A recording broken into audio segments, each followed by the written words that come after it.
जो ठराव झाला त्या ठरावाची पार्श्वभूमी भारतानं दिलेला प्रस्ताव, ते 2 पॅराग्राफ आणि युनोच्या ठरावामधली ती एक ओळ, याचा अर्थ काय आणि योग जीवन पद्धती काय हे सर्वसामान्यांना समजेल अशा भाषेमध्ये पीपीटी तयार केली आहे.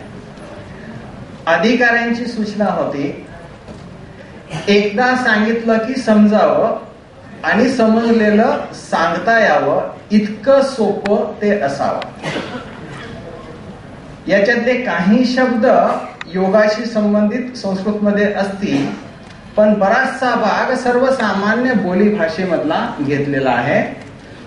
ही माहिती आणि प्रशिक्षण आपल्यापैकी काही जण जे योग तज्ञ आहेत, योग जाणकार आहेत, तर त्यांना समजावून सांगण्यासाठी नसून सर्वसामान्य गृहस्थी हा नजरेसमोर ठेवून आपण योग जीवन पद्धती सांगण्याचा प्रयत्न करीत आहोत. म्हणजे ही पार्श्वभूमी मनामध्ये ठेवून ते पीपीटी समजून घेण्याचा आपण प्रयत्न करूया. नेक्स्ट, हा युनोनी जे 21 जूनचा ठराव केला त्या ठरावाचा फोटो आहे.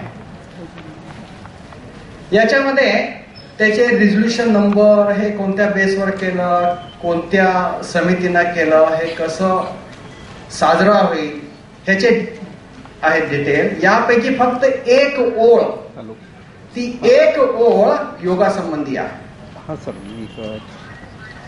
युनो असा योग दिनाचा ठराव टॅब्युलर फॉर्मॅटमध्ये प्रसिद्ध करते.